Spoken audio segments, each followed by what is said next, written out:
Yesuslah pengharapanku, meskipun awannya gelap, sinarnya pimpin jalanku, hatiku jadi tetap. Harap saja pada Tuhan, sekarang dan besok, ya sama saja. Yesuslah kekuatanku di segenap percobaan, ku turut Dia selamanya sampai di akhir zaman. Harap saja pada Tuhan, sekarang dan besok, ya sama saja. Jalannya sukar bagiku, buat daging tak tertahan, tapi ku tetap setia, ku mau dengar-dengaran. Harap saja pada Tuhan, sekarang dan besok, ya sama saja.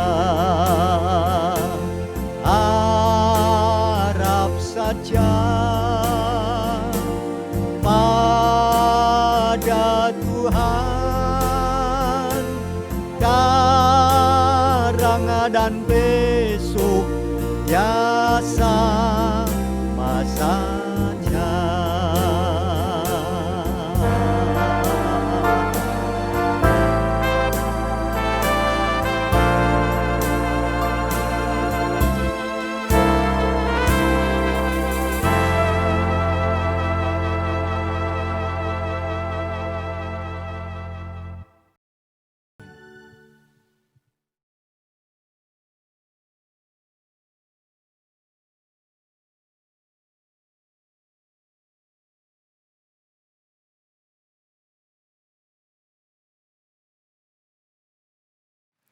Selamat pagi dan selamat berbakti di dalam nama Tuhan Yesus buat semua saudara-saudara yang di rumah.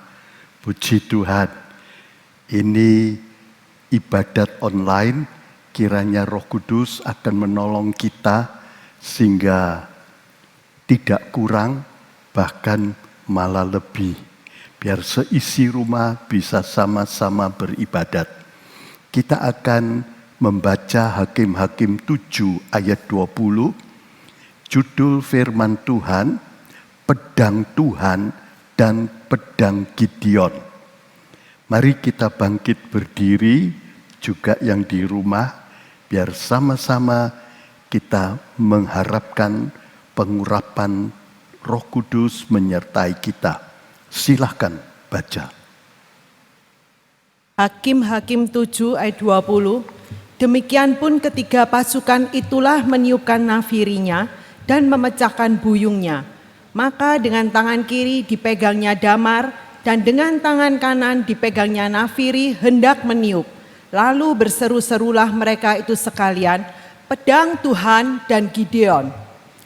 Kita lihat di sini tentang peristiwa Gideon yang melepaskan bangsanya dari tindasan bangsa Median. Ya. Orang-orang Israel kembali berbuat dosa, karena itu diserahkan kepada orang Median oleh Tuhan. Mereka ditindas 7 tahun, penuh penderitaan. Begitu kuat dan kejam, dan mereka tidak berdaya. Tapi kemudian kita melihat Tuhan memilih Gideon, dan Gideon dipakai Tuhan, sehingga mereka bebas dari malapetaka yang besar. Ini menjadi satu pelajaran buat kita, saudaraku, bagaimana Tuhan melepaskan orang Israel lewat Gideon, dan kita juga mau belajar seperti Gideon. Istimewa dalam hari-hari ini ada banyak hal-hal yang mencekam, ya. Banyak peristiwa-peristiwa dalam pandemi COVID-19 ini. Tapi kita tidak perlu takut, namun harus bersikap yang betul. Saudaraku, peristiwa Gideon ini terjadi dalam perjanjian lama. Meskipun begitu, ini tetap merupakan satu pelajaran buat kita. Memang dalam perjanjian lama, kebenaran-kebenaran firman Tuhan itu terselubung. Harus dibukakan selubungnya lebih dulu. Di dalam 2 Korintus 3 ayat 14 dikatakan, jadi kebenaran wasiat lama itu kalau sudah dibuka selubungnya, muncullah kebenaran untuk kita orang-orang wasiat baru. Misalnya kita lihat di dalam wasiat lama, orang-orang Israel kalau minta pengampunan dosa, mereka membereskan dosanya, baru minta ampun pada Tuhan dan mengorbankan binatang korban. Saudaraku, misalnya seekor anak domba. Ini wasiat lama, tapi sekarang kita tidak mengorbankan domba. Tetapi inilah bayangan dari Tuhan Yesus Kristus sebagai anak domba Allah yang mengampuni dosa manusia. Jadi kalau domba ini dibuka selubungnya, maka kita akan melihat itulah salib Kristus. Jadi peristiwa Gideon ini juga jadi pelajaran buat kita. Ya, seperti perjanjian lama, kebenaran-kebenarannya itu perlu buat kita. Juga yang lain-lain kita lihat, kalau di dalam wasiat lama, mereka berdoa dengan dupa. Mezbah dupa. Ini doa yang dipanjatkan orang Israel. Kita sekarang tidak boleh pakai dupa. Ini adalah bayangan, kalau ini dibuka selubungnya, inilah doa di dalam roh dan kebenaran. Kita berdoa dalam roh. 1 Korintus 14 ayat 14, orang yang berdoa dengan bahasa lidah, itu berdoa dalam roh. Jadi kita berdoa, sebab ini cara berdoa akhir zaman. Yahya 4 ayat 23, berdoa dalam roh dan kebenaran, hidup benar. Jadi tetap berlaku kebenaran wasiat lama, tapi kita harus tahu, saudaraku, kalau sudah dibuka, apa artinya? Saudaraku, di dalam Wahyu 5 dikatakan, dupa itulah doa orang suci. Saudaraku, begitu juga kalau kita melihat pada hari raya tiada beragi, orang Israel tidak boleh ada ragi di rumahnya. Bagi kita sekarang ini artinya bukan ragi biasa. Tape itu pakai ragi. Saudaraku, roti itu pakai ragi. Kalau rotinya tidak pakai ragi, keras. Saudaraku, orang Surabaya berkata kompiang. Saya tidak tahu di tempat lain namanya. Itu keras karena tidak ada ragi. Itu bagi kita artinya sekarang bukan ragi biasa. Itulah ragi dosa. Dosa itu harus dibuang. tidak boleh ada di dalam hati kita, pikiran kita, perbuatan kita. Dalam hal apa saja, di mana saja, dulu, sekarang, dan yang akan datang. Pikiran kita harus disucikan. Ini beberapa contoh tentang kebenaran wasiat lama yang tetap punya arti, tapi 2 Korintus 3 ayat 14 selubungnya harus dibuka di dalam Kristus. Ya. Dan saudaraku, sebab itu kita sekarang akan melihat tentang Gideon. Bagaimana dalam kesukaran yang besar mereka bisa menghadapi bahkan mengalahkannya. Saudaraku, kita lihat yang pertama, Gideon itu orang biasa. Waktu mereka datang kepadanya, Gideon berkata, "Mana mungkin saya bisa? Saya ini suku bangsa yang kecil." Saudaraku, dan itu suku bangsa Abiesri dari suku Manasye, sub-suku begitu. Dan dia adalah anak bungsu, paling kecil. Kalau anak sulung dalam wasiat lama, itu punya peran dan kedudukan yang lebih tinggi. Tapi saudaraku, Tuhan memilih Gideon. Bukan sebab hal-hal jasmani, tapi Tuhan lihat Gideon itu mau percaya dan mau taat dengan segenap hati. Sebab itu biarpun orang biasa bisa jadi luar biasa. Seperti Elia dalam Yakobus 5 ayat 16 dikatakan, Elia itu orang biasa seperti kita, tapi jadi luar biasa sebab dia tekun berdoa. Saudaraku, luar biasa. Begitu juga kalau kita tahu kuncinya Elia, kuncinya Gideon, kita juga bisa jadi orang yang luar biasa. Coba kita nyanyikan. Saudara yang di rumah, mari sama-sama saya menyanyi. Elia orang biasa menjadi luar biasa. Elia orang biasa menjadi luar biasa. Sebab doa, sebab doa, sebab doa, sebab doa, sebab doa. Juga kita, meskipun orang biasa, tapi kita kalau mau berdoa dan taat seperti Gideon, kita akan melihat kuasa Tuhan akan bekerja dengan luar biasa dan indah. Kita nih orang biasa menjadi luar biasa. Kita nih orang biasa menjadi luar biasa.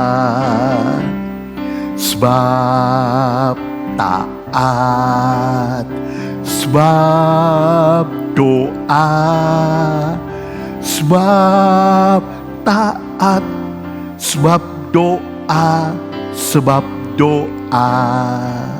Haleluya. Ya. Saudara yang di rumah, meskipun tidak lihat saya, tapi dengan pimpinan Roh Kudus, lihatlah Tuhan Yesus. Ya. Kita akan lihat firman Tuhan. Bagaimana Gideon orang biasa ini menjadi luar biasa. Sebab dia mau taat dengan sungguh-sungguh. Hidupnya berkenan kepada Tuhan. Dia mengerti kehendak Tuhan. Sebab itu Tuhan beserta dia. Kuncinya itu kalau disertai Tuhan.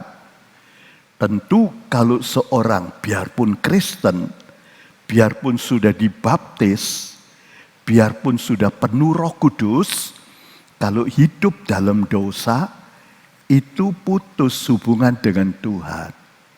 Samson itu luar biasa, penuh dengan Roh Kudus. Tapi sebab dia berdosa, mula-mula Tuhan masih menyertai. Sebab Tuhan itu penuh kemurahan. Bukan Tuhan setuju Simson penuh dengan dosa perzinahan. Tapi kalau sampai batas waktu kesabaran Allah, kemurahan Allah habis, Simson ditinggalkan Tuhan. Simson tidak lagi jadi luar biasa. Dia jadi orang biasa. Akhirnya ditangkap dengan mudah, saudaraku, tidak bisa melawan lagi. Sebab dia jadi orang biasa. Matanya dicukil dan tidak lama kemudian mati. Untung Simson masih bertobat pada akhirnya. Tapi itu sungguh sangat drastis dan mengerikan. Orang yang begitu heran, ajaib, saudaraku. Tapi karena ada dosa, jadi orang biasa. Oleh karena itu bukan cuma doa, tapi doa dalam roh. Saudaraku, 1 Korintus 14 ayat 14, dan dalam kebenaran. Oh haleluya. Ya. Saudaraku, kita akan lihat bagaimana jalannya Gideon.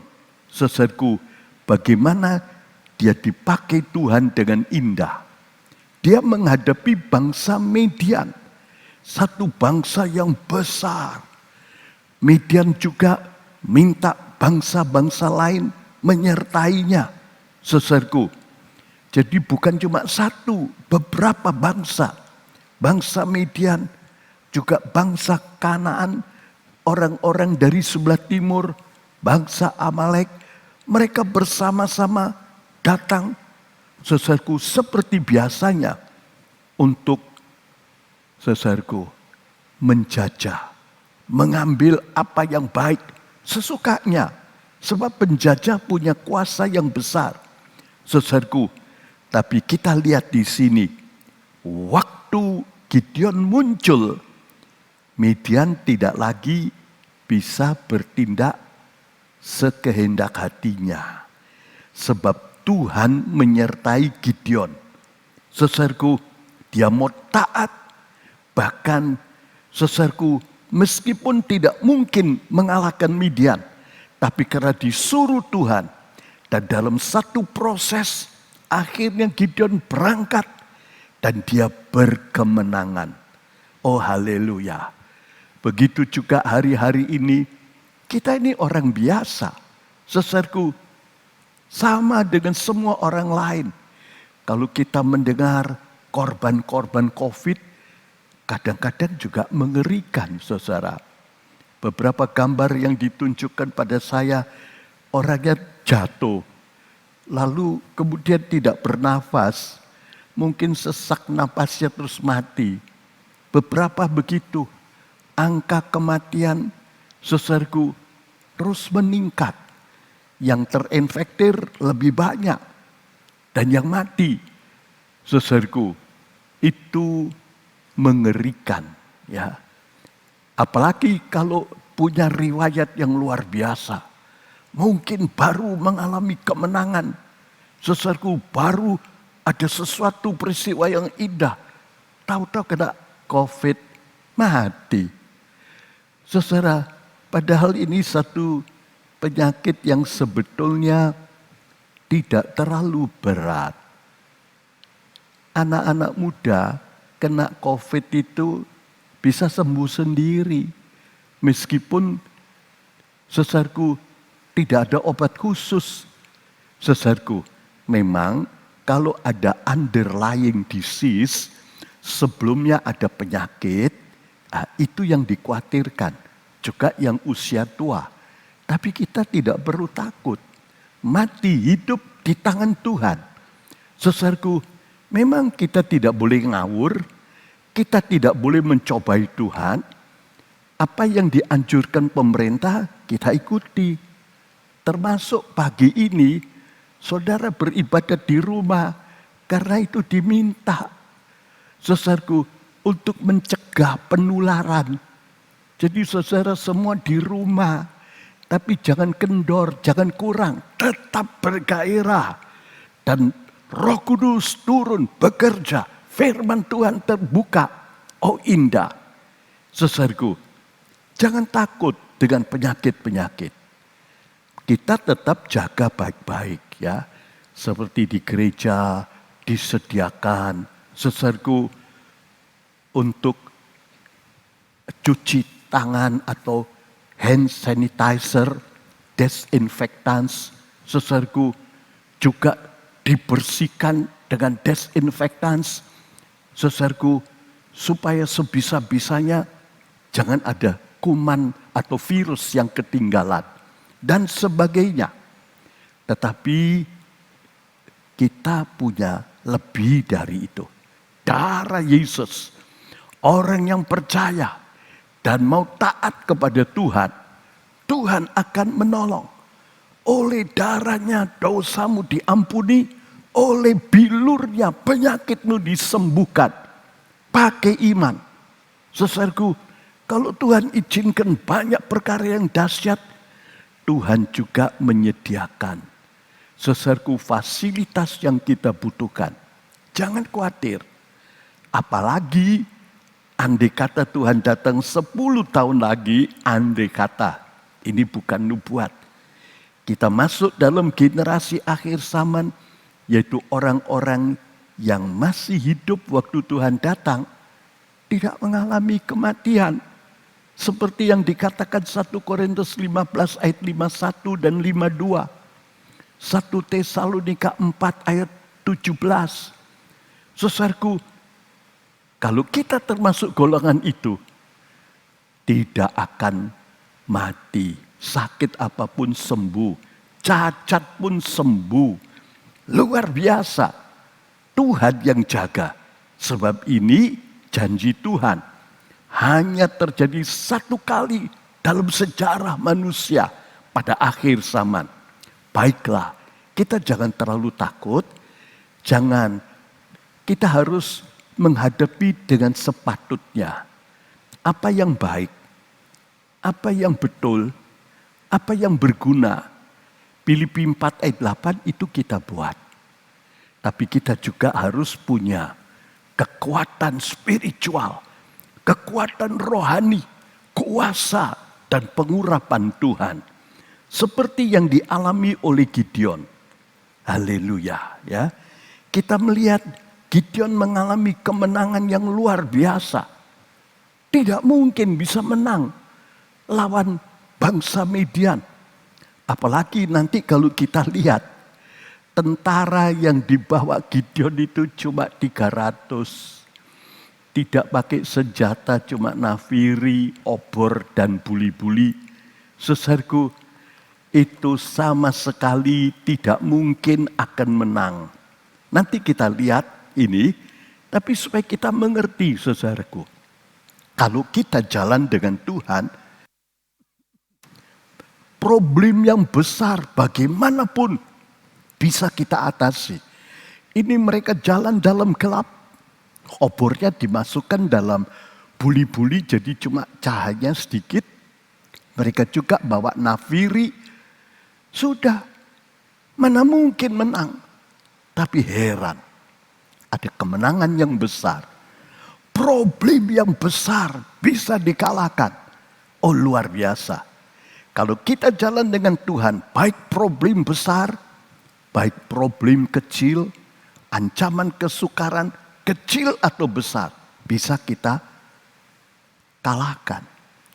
Jangan cuma kita memikirkan problem besar, lalu hal-hal kecil ditelantarkan sehingga jatuh dalam perkara kecil.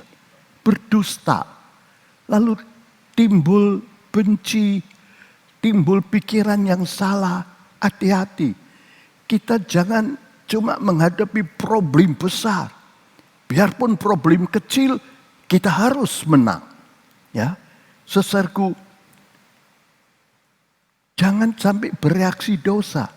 Mungkin satu orang bicara menyakiti hati, lalu timbul benci. Itu namanya gugur, jatuh, muncul dosa. Atau mungkin kita dirugikan. Atau mungkin ada godaan, lalu timbul dosa. Itu gugur. Biarpun dalam godaan kecil, kita harus menang. Saudaraku, Sebab kalau kalah, biarpun problem kecil, kalah itu pintu masuk buat iblis. Kalau setan-setan sudah masuk, dia tidak akan tinggal diam. Lambat atau cepat, dia akan mengerjakan banyak kerusakan-kerusakan. Jangan beri tempat kepada iblis. Efesus 4 ayat 27. Biarpun perkara kecil, jangan sampai kalah. Kalau problem kecil pun, mungkin cuma soal 100 atau 100.000 atau 10.000, saudaraku, jangan sampai timbul sakit hati. Ya, kadang-kadang mungkin ada orang naik becak, loh tadi janjinya cuma 15.000, sekarang orangnya tidak mau 20. Saudaraku, daripada berkelahi, daripada timbul kebencian, relakan. Jangan soal beda 5.000 terus mangkel, jengkel, benci. Saudaraku, kita relakan. Berilah, saudaraku, akan orang yang minta daripadamu. Jadi biarpun persoalan kecil, kita mesti menang. Sebab kalau kita menang, indah.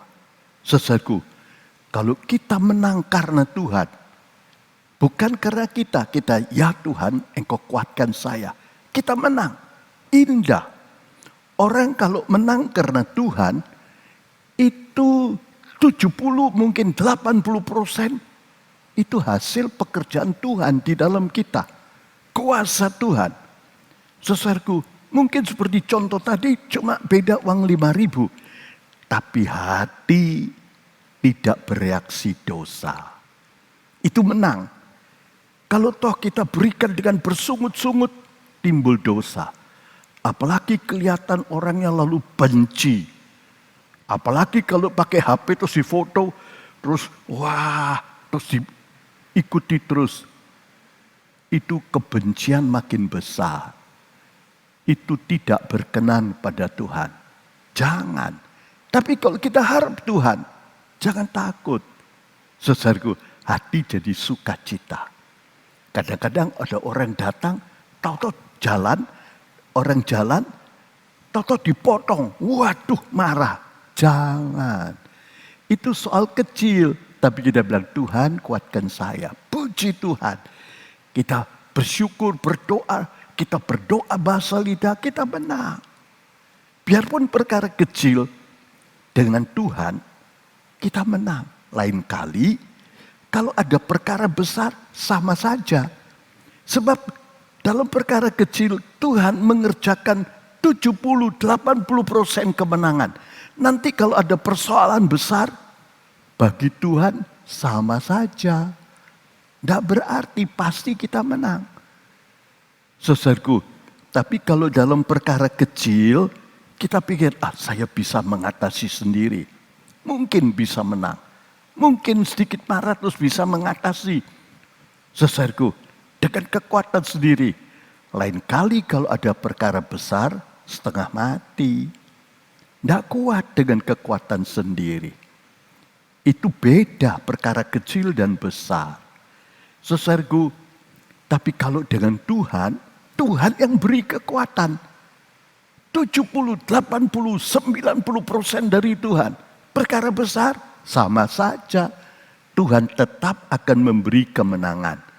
Karena itu kita kalau menghadapi perkara yang dahsyat besar, harus hati-hati. Saudaraku, jangan sampai kalah, minta tolong Tuhan, tapi jangan mengabaikan perkara kecil. Jangan beri tempat kepada iblis. Biarpun kecil tetap harap Tuhan. Dan kita menang karena Tuhan, itu indah. Lain kali persoalan besar, pasti menang. Sebab kita menangnya karena Tuhan. Sudah jalan dengan Tuhan. Haleluya. Ya, jangan lupa sejak problem, pencobaan, kesukaran kecil sudah harus menang. Jangan bereaksi dosa, minta pimpinan Roh Kudus. Kita harus bersikap, bertindak bagaimana sehingga kita tidak berdosa, tapi menang, maka dalam perkara besar kita tetap akan menang. Haleluya. Selanjutnya kita melihat dikatakan di situ pedang Tuhan dan Gideon, ya. Coba dibaca Hakim-Hakim 7 ayat 20. Ini satu perkara yang istimewa. Gambar tadi, saudaraku, ini yel-yel 300 orang ini, pedang Tuhan dan Gideon. Mereka berteriak seperti itu dan terjadi kemenangan besar. Kok lucu begitu ya? Coba kita baca Hakim-Hakim 7 ayat 20. Silakan. Demikian pun ketika pasukan itulah meniupkan nafirinya dan memecahkan buyungnya, maka dengan tangan kiri dipegangnya damar dan dengan tangan kanannya dipegang nafiri hendak meniup. Lalu berseru-serulah mereka itu sekalian, pedang Tuhan dan Gideon. Mengapa semboyan atau yel-yel ini mendatangkan kemenangan? Pedang Tuhan dan Gideon. Saudaraku, kita lihat ini adalah kalimat penting yang dinyatakan Tuhan sendiri lewat mimpi. Ya, waktu itu Gideon ketakutan, Tuhan memberi satu tanda. Tuhan bilang, pergilah kepada musuhmu, saudaraku. Lalu Gideon dengan bentaranya itu pergi mendekati musuhnya di perkemahan musuhnya. Lalu dia mendengar penjaga yang menjaga tentara Midian yang dahsyat itu, saudaraku, menceritakan satu mimpi. Dia bilang ada roti sair yang menggelundung akhirnya menimpa kemah kita, hancur berantakan. Apa itu artinya? Akhirnya orang temannya bilang, itulah pedang Gideon, orang Abieseri itu. Saudaraku, si Gideon kaget. Ini Tuhan sendiri yang memberitahu, ya. Sebab itu dia pakai kata-kata ini. Kedua, saudaraku, Gideon mengerti kemenangan itu dari Tuhan. Ya. Jadi Tuhan yang memberikan kemenangan itu. Dalam Hakim-Hakim 7 ayat 18, tolong dibaca, silakan. Apabila aku meniupkan nafiri, yaitu aku dan segala orang yang sertaku, hendaklah kamu sekalian pun meniupkan nafiri keliling bala tentara itu, dan hendaklah kamu berseru-seru demikianlah, karena Tuhan dan karena Gideon. Ini yang diajarkan Gideon. Karena Tuhan dan Gideon. Saudaraku, tetapi kita lihat orang-orang Israel ditambahi, saudaraku, pedang Tuhan.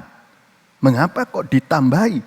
Sebab Gideon cerita bagaimana dia mendengar orang-orang itu berkata pedang Gideon. Tapi mereka tidak mengerti tentang Tuhan. Mereka cuma bilang pedang Gideon.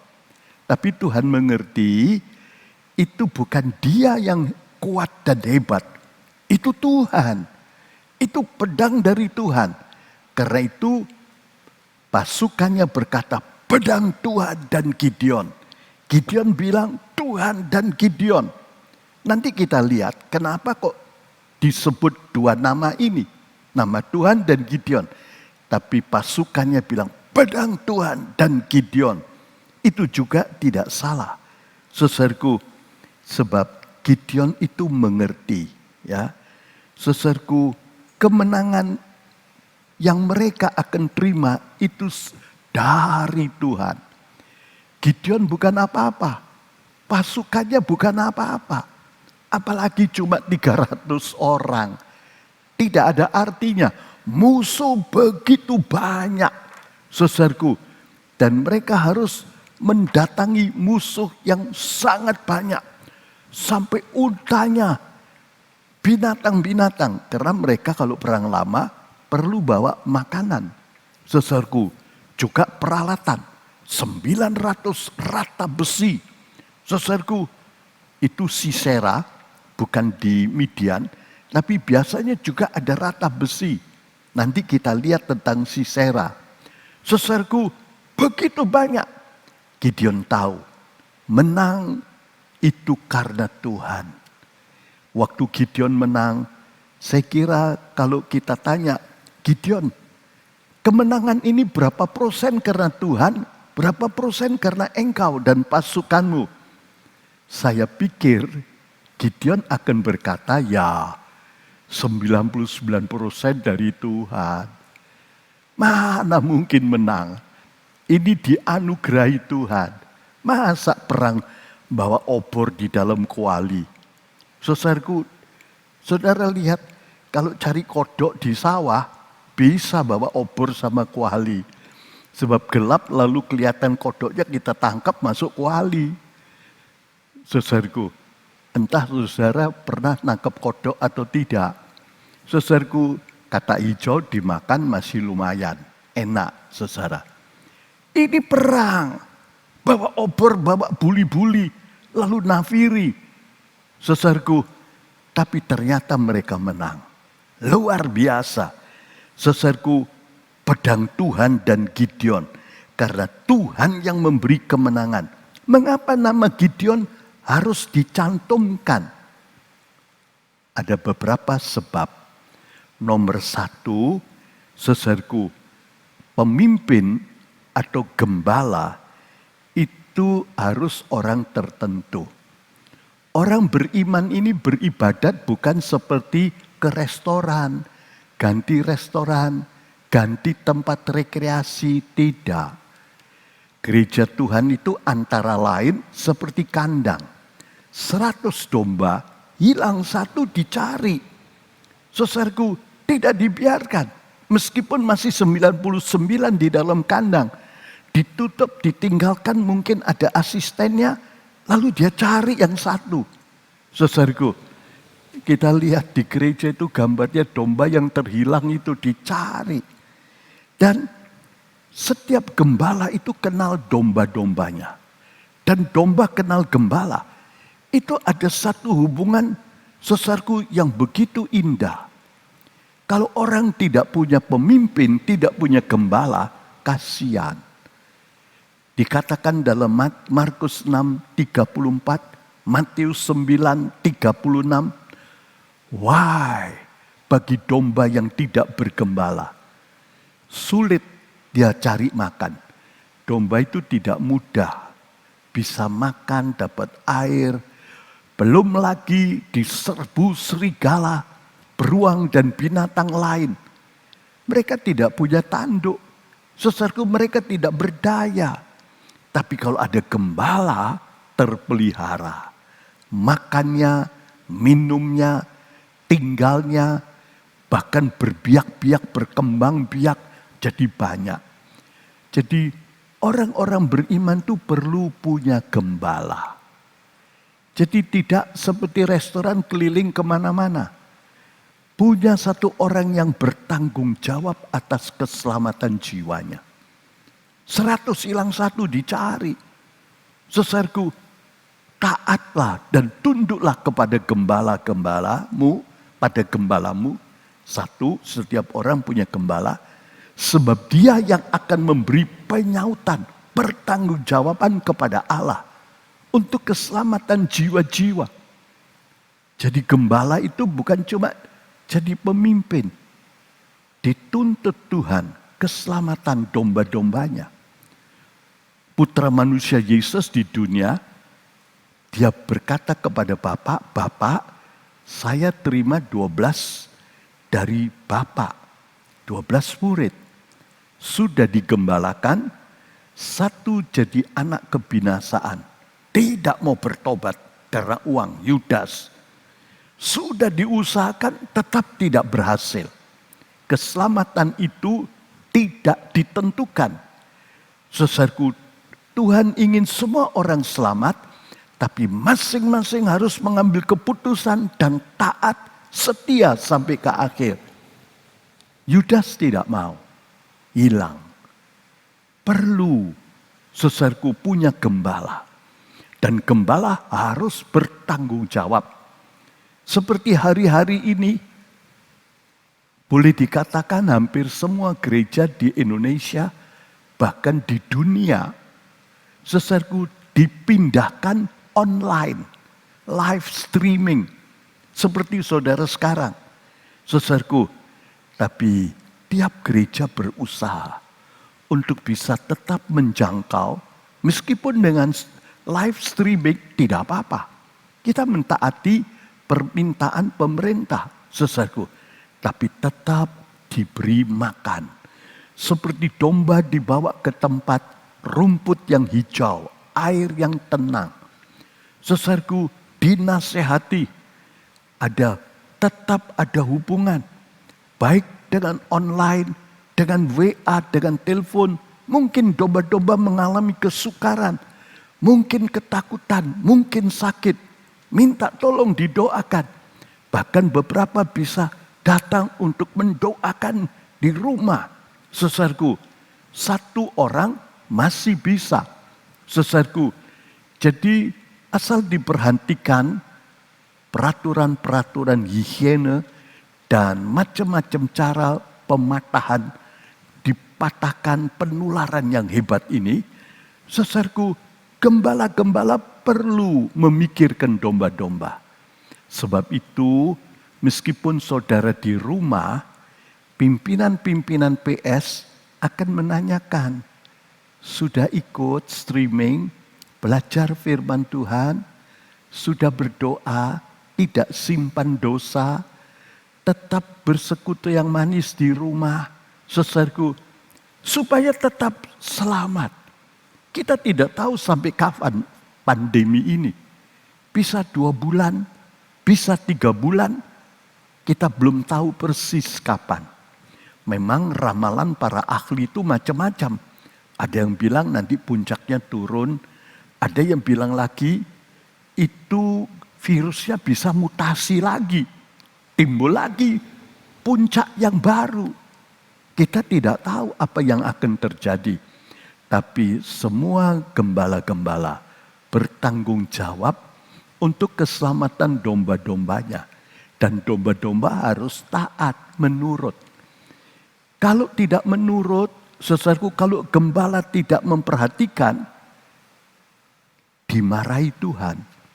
Kalau sampai ada domba, akhirnya undur dan mati imannya, tapi tidak dinasehati, tidak ditegur, tidak dibunyikan nafiri, mati, darahnya dituntut dari tangan-tangan gembala. Gembala tidak bisa lepas tangan. Karena itu para pemimpin-pemimpin dalam gereja, pemimpin PS, PWS, kepala-kepala seksi, pimpinan sekolah minggu, guru-guru, biarpun kita itu tidak ketemu tatap muka, tapi dalam online ikuti terus. Sebab itu kewajiban pemimpin. Saudaraku, itu bisa kita baca misalnya dalam Yeskil 3 ayat 17-18 atau Yeskil 33 ayat 6 dan 8. Tolong dibacakan Yeskil pasal 3 ayat 18. Ya. Supaya kita bisa melihat setiap pemimpin, pemimpin kecil atau pemimpin besar. Kalau gereja kecil ya dibagi sedikit, gereja besar perlu ada pemimpin-pemimpin atas kelompok-kelompok yang kecil. Seperti yang dibuat Musa akan orang Israel. Kira-kira Israel itu sekitar 2 juta.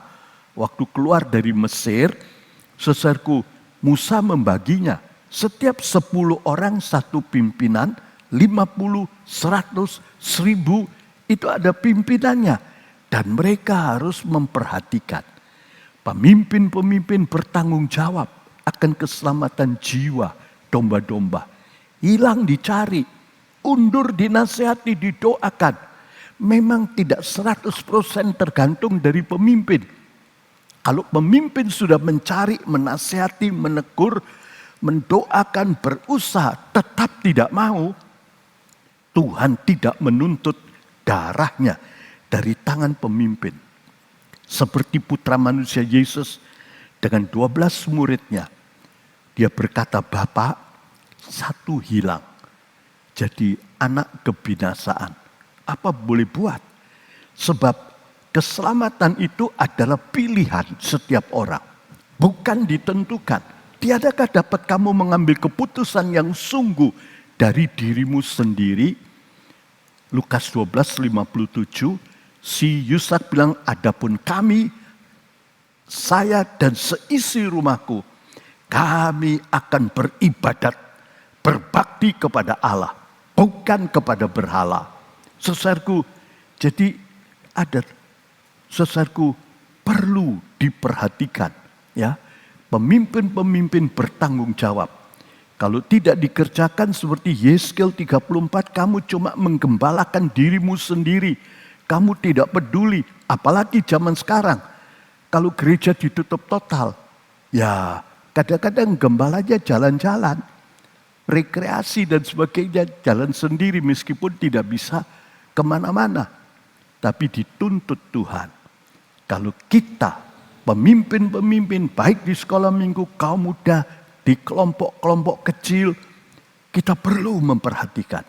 Saudaraku, sebab kalau tidak, Tuhan menuntut darahnya dari tangannya. Silakan baca Yeskel 3 ayat 18. Dalam terjemahan lama, apabila firmanku akan hal orang fasik demikian, tak dapat tiada engkau akan mati kelak.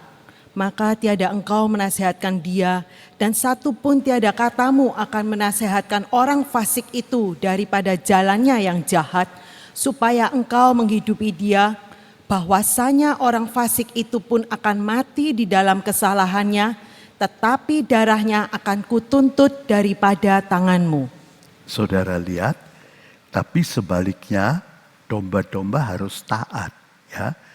Tuhan menentukan pemimpin, saudaraku, dan domba harus kenal pemimpinnya, pemimpin kenal domba. Jadi gereja itu seperti kandang, seperti Israel terbagi suku-suku bangsa, kelompok-kelompok, seperti rumah bapak-bapak. Pimpinan itu seperti bapak rohani, bertanggung jawab untuk rumahnya. Jadi kalau domba-domba sampai tidak makan rohani, tidak ikut dengar firman Tuhan, belajar firman Tuhan di rumah, sembahyang, bisa saling berhubungan dengan telepon, dengan WA. Tentu jangan bicara sia-sia, apalagi hoax. Tapi ceritakan, saudaraku, kebenaran firman Tuhan. Saling tolong-menolong, menasehati. Baik dari kantor gereja, pemimpin-pemimpin dan domba. Ada dua arah, saudaraku. Sebab sebagai pemimpin harus mempertanggungjawabkan domba-domba, tapi domba-domba harus tunduk dan taat. Karena itu tidak boleh mengangkat pemimpin sembarangan, saudaraku. Sebab kalau tidak, itu jadi celaka. Kadang-kadang pemimpinnya tidak benar, saudaraku, mungkin cuma dari luar kelihatan hebat. Tapi kalau tidak benar, Tuhan tidak beserta. Kalau Saul keluar perang, banyak korban. Tapi kalau Daud keluar, banyak kemenangan. Tergantung dari pemimpinnya. Karena itu tidak boleh sembarangan menunjuk pemimpin, saudaraku. Tapi pemimpin-pemimpin itu penting. Harus, saudaraku, bisa diatur. Dalam dunia dikatakan satu kapal satu nakoda. Jangan 5-6 orang jadi nakoda. Bisa kacau, bisa nabrak, kapalnya karam. Begitu juga, saudaraku, perlu ada pimpinan. Saudaraku, kalau di dunia jelas. Bahkan ada pimpinan, pemimpin tertinggi di mana-mana. Dalam gereja juga ada pemimpin. Gereja itu Tuhan jadi kepala gereja. Dan Tuhan mengangkat pemimpin-pemimpin untuk mengatur. Saudaraku, kepala gereja itu Tuhan Yesus, ya. dan perlu mau menurut diatur oleh pemimpin-pemimpin untuk supaya hidup rohaninya tumbuh. Saudaraku, di dalam Hakim-Hakim 21 ayat 25, di situ waktu itu umat Tuhan tidak punya pemimpin. Jadi masing-masing jalan sendiri-sendiri, kacau. Saudaraku, dan banyak celaka. Perlu ada pimpinan. Saudaraku, tapi pemimpin ini harus betul-betul takut akan Tuhan. Anggota taat pada pemimpin, tapi juga melihat hidupnya. Akhir-akhir ini, kehidupannya, Ibrani 13 ayat 7. Saudaraku, kalau keliru, ya terpaksa perlu dinasehati atau dikonsulkan pada pemimpin yang lain. Saudaraku, perlu didoakan. Sebab itu Paulus, pemimpin yang baik pun, dalam 1 Tesalonika 5 ayat 23 mengatakan, doakanlah kami. Karena meskipun pemimpin juga belum sempurna, tapi jangan sengaja berbuat salah. Kalau toh ada kekeliruan diperbaiki. Memang sama-sama belum sempurna, tapi diharapkan pemimpin itu jauh lebih daripada yang dipimpin. Ya, saudaraku, sebab itu kita lihat, saudaraku, dikatakan pedang Tuhan dan Gideon. Sebab perlu ada pimpinan. Gideon memimpin, dibagi 3. 300 dibagi 3. Dan dia ceritakan bagaimana caranya untuk masuk dalam peperangan. Dan mereka semua menurut. Timbul kemenangan yang besar. Haleluya. Saudaraku, meskipun begitu, kita akan lihat Gideon itu sebagai pemimpin juga takut, saudaraku. Ya, kita lihat beberapa kali Gideon itu dalam ketakutan. Dia dipilih Tuhan sebab Tuhan tahu Gideon itu tulus, mau taat, bahkan dengan segenap hati, bila perlu mati untuk membela, untuk taat kepada Tuhan. Paulus mengatakan, kepadaku hidup itu untuk Kristus dan mati itu untuk. Juga Gideon, saudaraku, tapi tidak mudah untuk menuruti perintah Tuhan. Tuhan bilang, kamu pergi melepaskan umatku dari jajahan orang Midian. Itu sangat sulit. Tapi Gideon tidak putus asa. Dia cari Tuhan, dia harap. Dia tanya pada Tuhan, tolong beri saya tanda kalau memang saya yang disuruh. Pada waktu malaikat datang, itu sebetulnya Tuhan datang memberitahu. Lalu Gideon bilang, tolong beri saya satu tanda. Kita baca Hakim-Hakim pasal 6 ayat 17. Silahkan. 17 Maka sembahnya dan 18. kepadanya, jikalau kiranya hamba telah beroleh rahmat daripada hadirat Tuhan, nyatakan apalah dengan suatu tanda kepada hamba, bahwa engkau juga Tuhan yang berfirman kepada hamba. 18. Jangan apalah Tuhan undur dari sini, sebelum hamba sudah membawa keluar akan persembahan, dan hamba sudah sajikan dia kepadamu. Maka firman-Nya, aku tinggal sampai engkau datang kembali. Waktu Gideon diperintahkan, Gideon minta tanda. Sebab memerangi orang Midian itu seperti bunuh diri, saudara. Kekuatannya luar biasa. Dan Israel sudah 7 tahun ditekan. Saudaraku, dijajah. Mana bisa menang? Waktu dia disuruh, lalu dia minta tanda. Tuhan beri saya tanda. Dia mau bawa satu korban, lalu dia persembahkan kepada Tuhan. Ada batu, dan di atas batu itu dia persembahkan korban. Dia minta tanda sama Tuhan, saudaraku, dan malaikat itu, yaitu Tuhan Yesus, Bapa tidak pernah dilihat oleh seorang jua pun, Yakya 1:18. Tapi Tuhan Yesus seringkali menunjukkan diri pada Abraham, pada Gideon, dan sebagainya. Tapi itu menunjukkan diri. Waktu Maria, dia dilahirkan jadi manusia. Ya, kalau menunjukkan diri itu seperti malaikat, menampakkan dirinya. Langsung diambil tongkat yang ada di jamah korban itu, timbul api. Lalu dia juga hilang. Oh, jadi Gideon bilang, ini betul dari Tuhan. Saudaraku, tapi tidak cukup satu kali. Kita nanti lihat dia minta tanda itu sampai 3 kali. Saudaraku, saudara lihat bagaimana caranya Tuhan.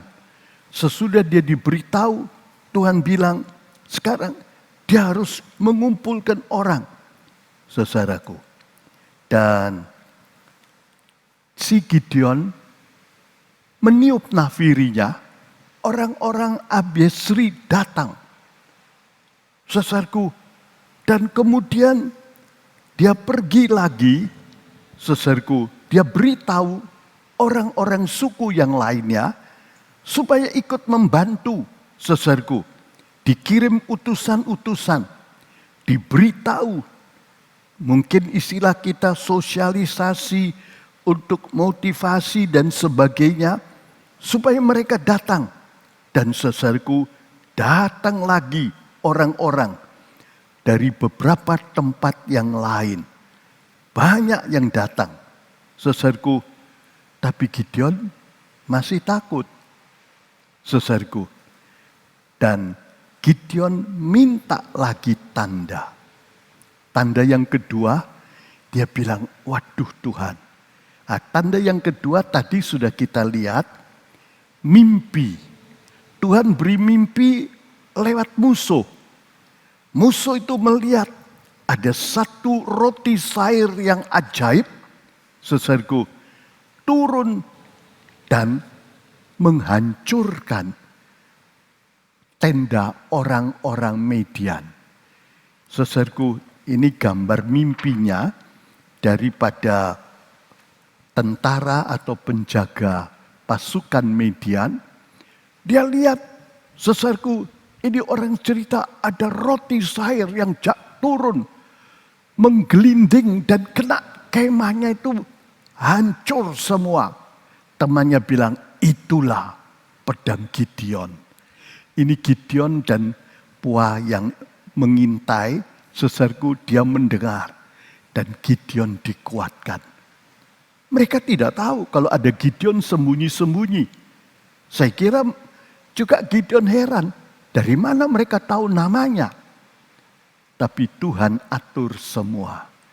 Itu jadi tanda buat Gideon. Dan Gideon dikuatkan, saudaraku, dan dia kembali pulang. Saudaraku, saudara lihat, saya akan bandingkan Gideon dengan Barak. Sama-sama diberi perintah untuk melepaskan umat Tuhan dari jajahan, saudaraku, musuh.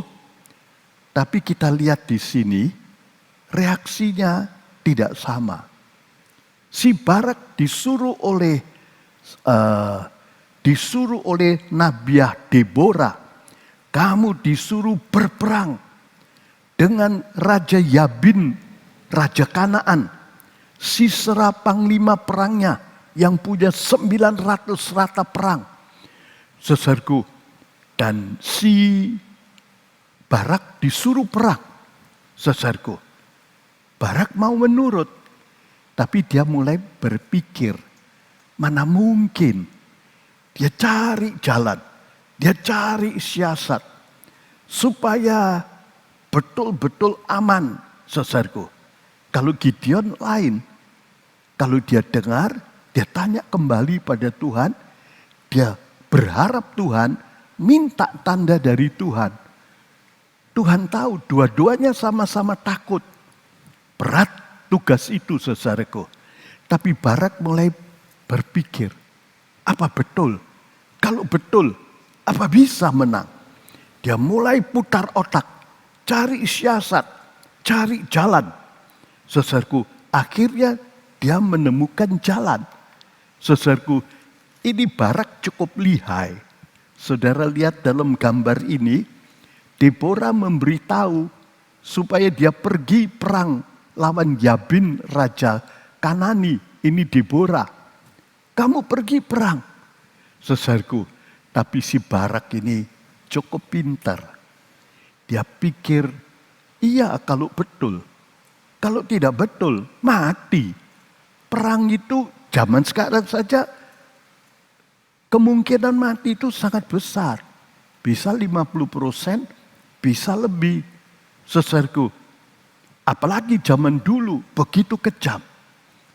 Akhirnya dia pakai satu cara.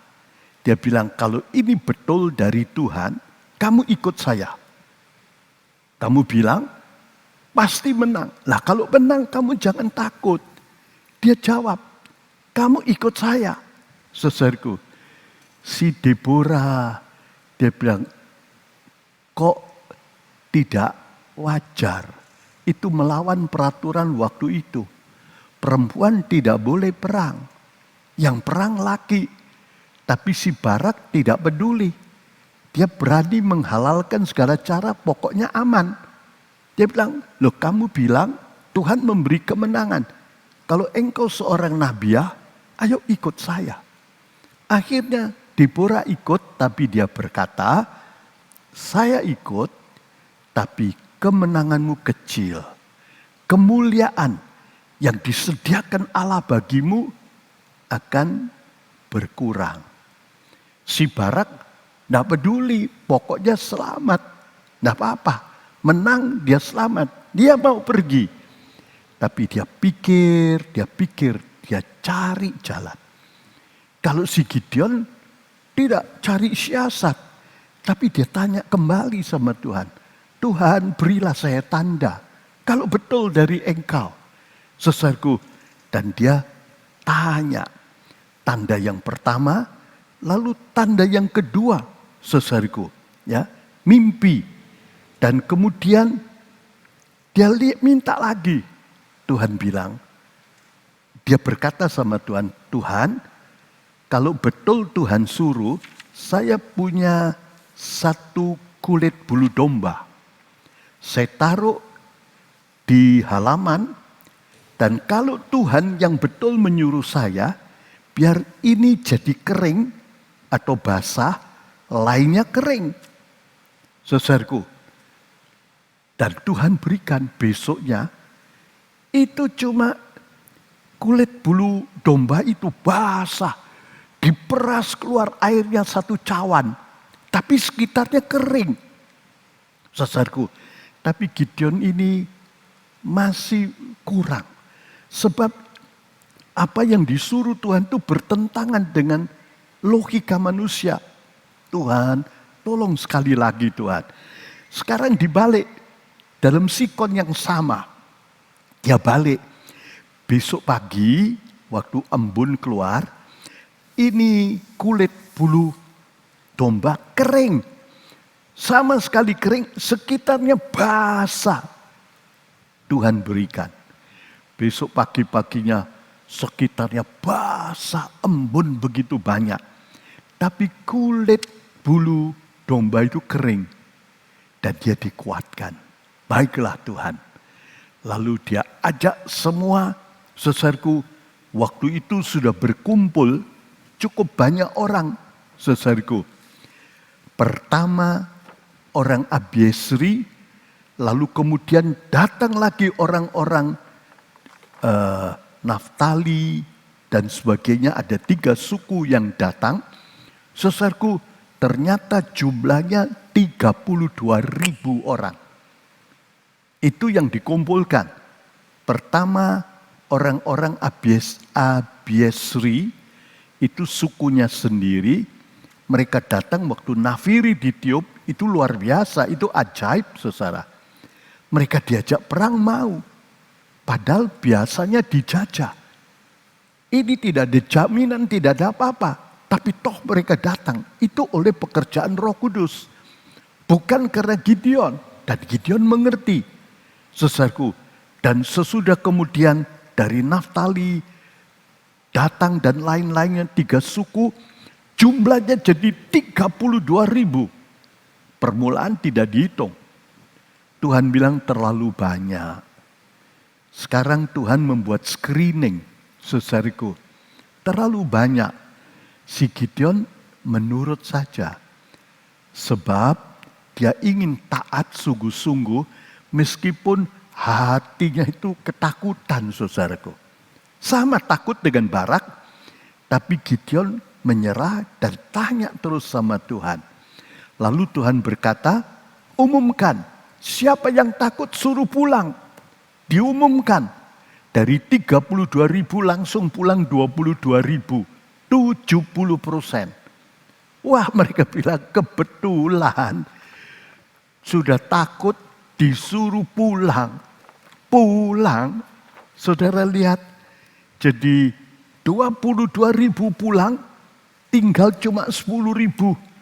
Si Gideon lihat itu, saudaraku, aduh, berat buat dia. Ya. Tapi ini baru saringan pertama. 22.000 pulang, sisa 10.000. Saudaraku, padahal jumlah orang Midian itu tidak disebut. Bisa sampai 1 juta atau lebih. Seperti pasir banyaknya, terlalu banyak. Saudaraku, lalu Tuhan bilang masih terlalu banyak, 10.000. Si Gideon ya menurut saja. Dia tidak bisa menangkap pikirannya Tuhan bagaimana. Coba bawa ke air, suruh mereka minum. Lalu mereka dibawa ke tempat yang ada air, mungkin satu sungai atau satu tempat yang ada air. Mereka mulai minum. Dan yang ini saringan dari Tuhan. Yang pertama diumumkan yang takut pulang. Jadi mereka ambil putusan sendiri. Yang ini mereka tidak ambil putusan.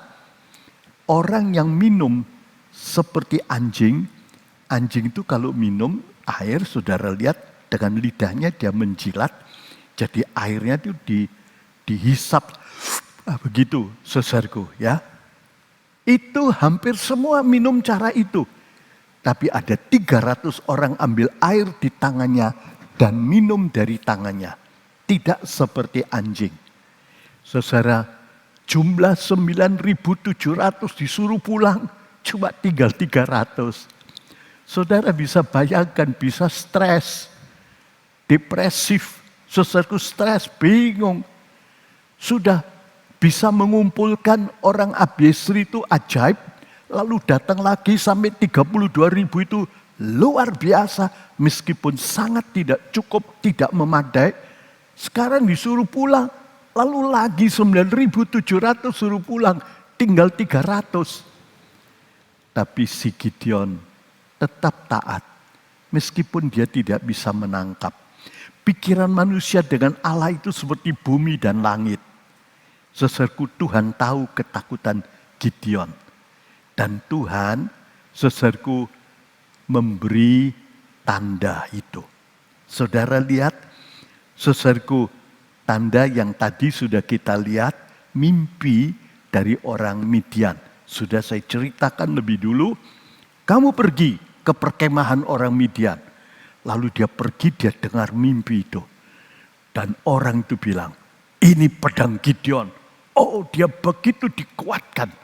Dan dia bersyukur. Langsung pulang dia bilang, mari kita berangkat.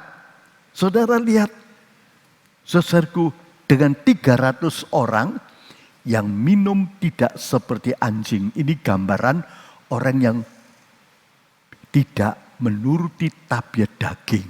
Ya. Jadi 32 pulang 22, 32 pulang 22.000 karena takut, 10 berani. Tapi ternyata beraninya itu sebagian dengan kekuatan sendiri. Dengan kekuatan daging. Saudaraku, yang 300 ini bukan seperti anjing. Dia harap sama Tuhan. Saudaraku, dengan 300 ini mereka pergi berperang. Dan hasilnya luar biasa. Saudaraku, kita lihat bagaimana pasukan penyertaan Tuhan dalam pasukan Gideon. Sekarang Gideon sesudah 3 kali dikuatkan. Dia kuat, dia berangkat, taat. Kemungkinan 99% pasti mati. Lah 300 orang bawa obor, bawa buli-buli, sesaku dan nafiri. Apa mau bikin orkestra? Enggak, perang. Tapi dia tidak takut. Meskipun tidak mengerti, tapi Roh Kudus memimpin dia. Kita perlu belajar dipimpin Roh. Itu kunci kehidupan putra manusia Yesus. Sebab itu dia begitu banyak berhasil, saudaraku, bahkan sempurna kemenangannya. Selalu belajar dipimpin Roh. Jangan menurut daging, tapi menurut Roh. Menurut daging itu menuruti tabiat daging, keinginan dosa. Kita mesti belajar tetap hidup dalam kesucian. Si Gideon, saudaraku, dia jalan. Meskipun kelihatannya bertentangan, tapi dia tetap taat. Saudaraku, sama seperti Daud. Untuk melawan Goliat, bunuh diri namanya. Tapi Roh Kudus beri keberanian. Dia mau dipimpin Roh bukan oleh akalnya. Begitu juga Gideon, malah dia bagi 3. Musuh begitu besar, kalau bisa kira-kira, karena tidak disebut, di tempat lain sampai 1 juta lebih, kira-kira juga begitu banyak, seperti pasir di pantai laut. Dilawan 300 orang, senjatanya seperti sandiwara. Tapi Gideon yakin. Dan dibagi 3, dan kemudian buli-bulinya dipecah. Tahu-tahu keluar apinya, nafiri ditiup, dan mereka berteriak, pedang Tuhan dan Gideon. Heran. Tahu-tahu Midian panik. Mereka bangun, tidak tahu siapa-siapa, saling membunuh satu sama lain. Saudaraku, begitu banyak korban, mereka ketakutan lari. Dan Gideon mengejar, saudaraku. Dan kita lihat, saudaraku, waktu itu baru dikirim utusan. Untuk suku-suku lain juga yang sudah pulang, ayo ikut. Sekarang sudah menang. Mereka tinggal ambil jarahan. Banyak yang ikut. Saudaraku, luar biasa. Kita melihat di sini satu pelajaran yang baik buat kita. Saudaraku, belajar seperti Gideon dipimpin oleh Roh Tuhan. Meskipun kelihatannya sulit, meskipun kelihatannya tidak masuk akal. Tapi kalau itu disebut oleh firman Tuhan, tentu jangan berbuat yang aneh-aneh. Tapi di sini istimewa secara rohani, taat akan firman Allah. Taat dalam kesucian. Taat disuruh Tuhan. Baik untuk pelayanan. Kadang-kadang ada orang taat disuruh untuk jadi full time. Johnson itu sukses cum laude di luar negeri. Pulang jadi dosen di Universitas Nanking. Tuhan bilang, kamu keluar. Jadi hambaku ditinggal. Orang tuanya sampai kecil hati. Tapi Tuhan pakai dia. Abraham disuruh mengorbankan anaknya. Dia taat. Tapi Tuhan tidak kejam. Tuhan cuma lihat ketaatannya. Waktu dia sudah pasti melakukan, Tuhan cegah. Tuhan sediakan satu domba jantan untuk penggantinya. Ada banyak contoh. Jangan takut menghadapi masa-masa yang sulit. Saudaraku, yang penting kita harus lekat dengan Tuhan. Kalau Tuhan beserta kita, siapa lawan kita?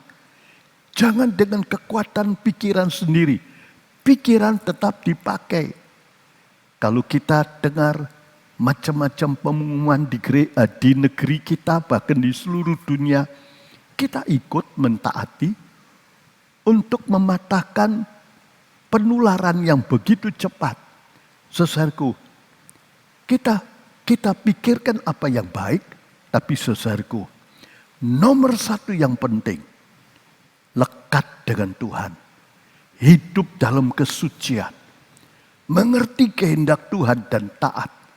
Sebab kita ini tidak berperang dengan macam-macam kesukaran dan peristiwa dengan iblis. Saudaraku, di balik segala perkara ini ada satu tangan yang mengendaki kehancuran dan kerusakan, itu iblis. Efesus 6 ayat 12. Karena itu dalam segala perkara yang penting kita lekat dengan Tuhan. Minta pimpinan Tuhan, jalan dengan iman, pegang janji-janji firman Tuhan. Jangan kita cuma memikirkan bagaimana menghadapi kesukaran ini, kesukaran itu. Tentu kita memikirkannya.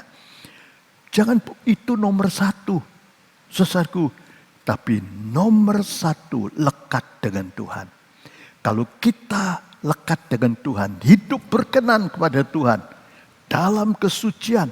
Seringkali kita pakai, saudaraku, satu term yang sederhana, makdasyat, hidup benar, suci, di mana saja M.A, dalam hal apa saja K, kapan saja.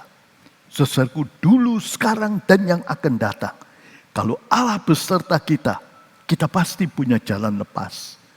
Saudaraku, tentu juga kita kerjakan apa yang patut dikerjakan sehari-hari. Jangan bilang, Tuhan pasti tolong saya, lalu hidupnya tidak teratur, tidur tidak karuan.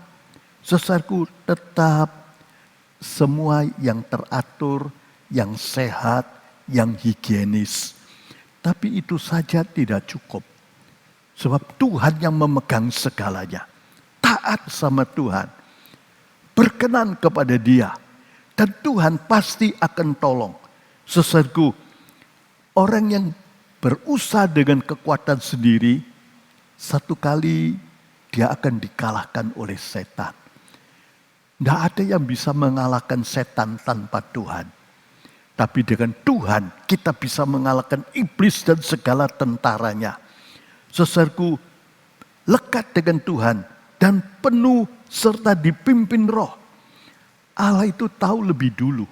Dia bisa mengatur semua. Saudaraku, dengan iman kita hadapi. Kadang-kadang ada ketakutan. Saudaraku, ada takut yang wajar.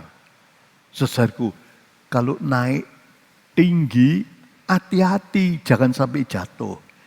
Dalam zaman pandemi, ya kita juga harus hati-hati. Takut yang wajar itu baik, tapi jangan berlebih-lebih. Saudaraku, jangan kita berlebih. Tuhan sanggup menyembuhkan kita. Bilur Yesus menyembuhkan. Saudaraku, apalagi kalau kita termasuk generasi akhir zaman, lalu golongan yang akan diangkat, oh indah, dijamin sepenuhnya. Kita tidak tahu hal itu, tapi yang penting hidup berkenan kepada Tuhan. Saudaraku, kita belajar memperkenankan Tuhan. Dan Tuhan pasti akan menolong kita. Berdoa terus di dalam roh dan kebenaran. Kita bisa sambil melakukan banyak perkara, tetap berdoa. Sebab orang berdoa dalam bahasa lidah, dalam roh, itu dia tidak mengerti. Tapi ada hubungan dengan Tuhan. Tentu tidak sambil berdosa dalam kesucian. Berdoa dalam roh dan kebenaran. Saudaraku, dan kerjakan apa yang perlu buat pertumbuhan rohani. Selain jasmani, jangan lupa untuk pertumbuhan rohani. Belajar, bersekutu di dalam roh. Memang sekarang ini kesempatannya kita belajar. Meskipun jauh, tapi kita belajar bersekutu. Sama-sama cinta Tuhan. Sama-sama penuh dan dipimpin oleh roh. Saudaraku, kerjakan apa yang bisa kita lakukan. Nasihati, tolong saudara-saudara yang mungkin takut, doakan. Saudaraku, supaya kita jadi berkat seperti Gideon. Karena dia mau taat dipimpin Tuhan, dia jadi berkat buat bangsanya. Kita doakan bangsa dan negara kita, pemimpin-pemimpin yang putar otak, saudaraku. Kadang-kadang saya dengar seperti saudaraku di Surabaya, ibu wali kota kadang keliling kemana-mana, berseru-seru, ayo jangan dekat-dekat. Tapi bahasa Surabayanya arang-arang, jauh-jauh, 1 meter, dan macam-macam, saudaraku. Karena merasa bertanggung jawab, saudaraku. Tapi jangan lupa, perhatikan hidup rohani. Cari dulu kerajaan sorga dan kebenarannya. Maka sekaliannya akan ditambahkan kepadamu. Saudaraku, sekalipun online, tapi sungguh-sungguh beribadat. Berdoa penuh Roh Kudus. Saudaraku, jangan diam-diam sendiri lalu dibujuk iblis. Lalu yang dibaca bukan perkara-perkara yang baik, yang menguatkan perkara-perkara daging. Saudaraku, jangan masuk jerat. Masa kesukaran itu bisa menjadi kesempatan yang indah dari Tuhan. Kalau kita dipimpin Roh, kita akan melihat banyak hal-hal yang indah yang bisa kita lakukan. Jadi berkat, melakukan kehendak Tuhan, rencana Tuhan. Tapi orang yang tidak berjaga-jaga bisa masuk dalam jerat celaka dari iblis. Berbuat yang sia-sia. Buang waktu untuk yang tidak perlu. Biar kita bergerak bersama dalam pimpinan Roh. Seperti waktu Musa. Semua umat Tuhan dipimpin tiang awan, tiang api, saudaraku. Terus berjalan bersama. Dan itu hidup berkemenangan yang luar biasa. Tidak ada yang bisa mengalahkan. Saudaraku, minta pimpinan Tuhan. Dan kalau kita jalan, hati kita akan sukacita. Kita akan punya sejahtera. Kita bisa menghadapi macam-macam kesukaran, kesehatan, ekonomi. Saudaraku, keluarga, pekerjaan. Saudaraku, pelayanan. Tuhan akan menyertai. Dan kita akan melihat hal-hal yang indah. Seperti Gideon dalam kesukaran. Tahu dia melihat banyak perkara yang indah. Tuhan punya rencana yang indah. Apa yang mata tidak lihat, telinga tidak dengar, tidak muncul dalam hati, diberikan Allah bagi orang yang mengasihi Dia. Belajar tetap dipimpin Roh.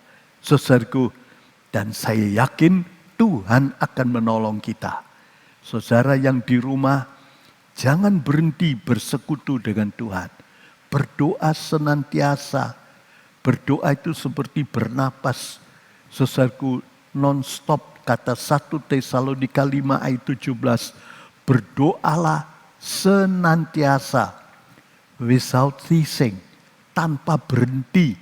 Berdoa dalam Roh. Dan hidup benar. Bersekutu. Tekun, belajar firman Tuhan.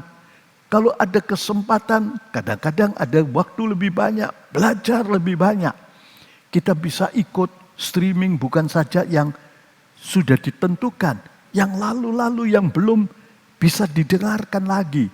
Saudaraku, saudara bisa tanya di kantor gereja, cara-cara teknis ada ratusan, 100 lebih khotbah-khotbah yang bisa saudara dengarkan dari YouTube. Saudaraku, meskipun hanya MP3 suara, kalau live streaming kelihatan videonya. Tapi itu akan menolong kita. Dan jangan ambil jalan yang melasatkan tabiat daging. Tetap di jalan sempit, tetap pikul salib. Pikirkan, tanya Tuhan, apa yang harus kita kerjakan. Tuhan akan memberi kesempatan yang indah-indah.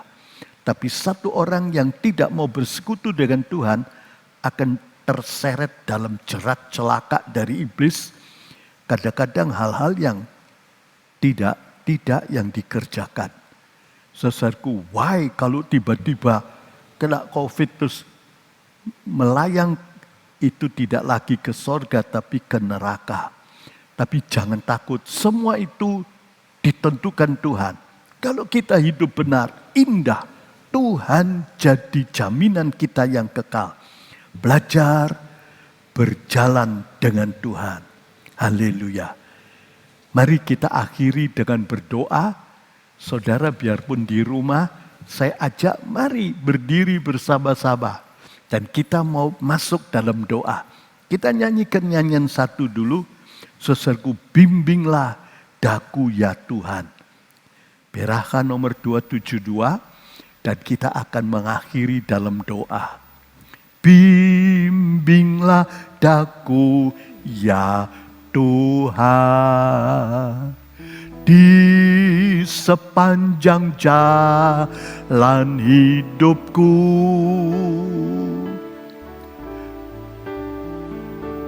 Firman-Mu bagaikan suluh,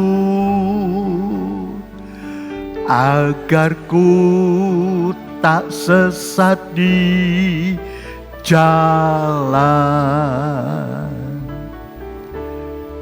Dengan Yesus di sisiku, dengan Yesus membimbingku, dengan Yesus penopangku, ku tak jatuh.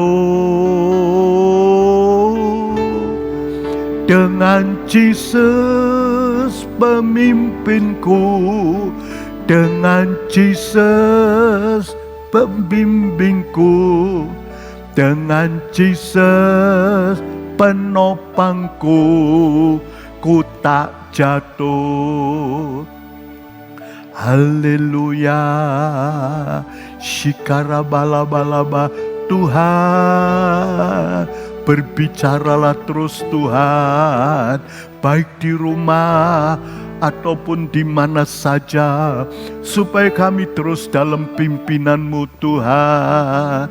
Kiralah bala masih, ajar kami selalu tekun berdoa dalam roh dan kebenaran.